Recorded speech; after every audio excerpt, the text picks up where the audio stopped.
নোয়াখালী সদর হাসপাতালে রয়েছেন সহকর্মী আরেফিন শাকিল, যুক্ত হচ্ছি তার সঙ্গে। শাকিল, নিশ্চয়ই শুনতে পাচ্ছেন যে খবর আমরা শুনলাম, সেখানকার এখন সর্বশেষ পরিস্থিতি কি?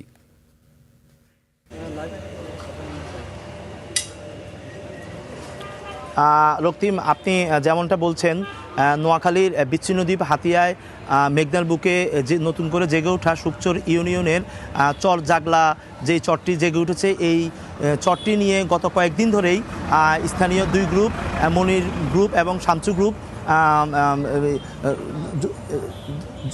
যুদ্ধ করে আসছে। তারা বিভিন্ন সময় বিভিন্ন সংঘর্ষ জড়াচ্ছে, বিভিন্ন সময় তারা রক্তক্ষয়ী সংঘর্ষে জড়াচ্ছে এবং আজকে গত কয়েকদিন ধরেই আমরা জেনে আসছি যে তারা দুই গ্রুপই ওই চরটাকে দখল করার জন্য বিভিন্নভাবে সংঘর্ষ রণক্ষেত্র তৈরি হচ্ছে এবং এরই ধারাবাহিকতায় আজকে সকাল 10টা থেকে থেমে থেমে সারাদিনব্যাপী তারা সংঘর্ষে জড়িয়েছে এবং দুপুর 4টা বাজে আমরা স্থানীয়ভাবে পুলিশ প্রশাসনের মাধ্যমে জানতে পেরেছি তারা সকাল থেকে যেই রণক্ষেত্রটা এলাকায় ছড়িয়েছে এবং যুদ্ধটা হয়েছে এবং দুই গ্রুপের যেই রক্তক্ষয়ী সংঘর্ষ হয়েছে এবং ওই সংঘর্ষে এখন পর্যন্ত 5 জন মারা গিয়েছে এবং অনেক লোক আহত হয়েছে। তবে পুলিশ প্রশাসন আমাদেরকে যেটা জানিয়েছেন, এখনও কত লোক সুনির্দিষ্টভাবে আহত হয়েছে সেটা আমাদেরকে এখনও তারা জানাতে পারেনি। আমরা আপনাকে জানিয়ে রাখি, ইতিমধ্যে যেই 5 জন মারা গিয়েছে তাদেরকে নোয়াখালী জেনারেল হসপিটালে নিয়ে আসা হচ্ছে।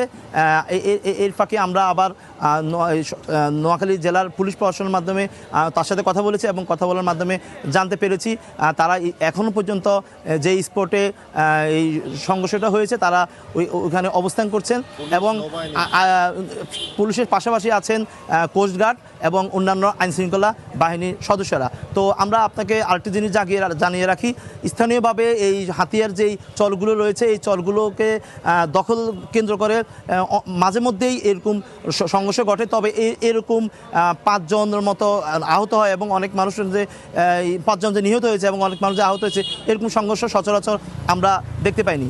তো এই ছিল নোয়াখালী থেকে আমার কাছে থাকা সর্বশেষ। জি, আরেফিন শাকিল, আপনাকে অজস্র ধন্যবাদ। নোয়াখালী হাসপাতাল থেকে যোগ দিয়েছিলেন প্রতিনিধি আরেফিন শাকিল।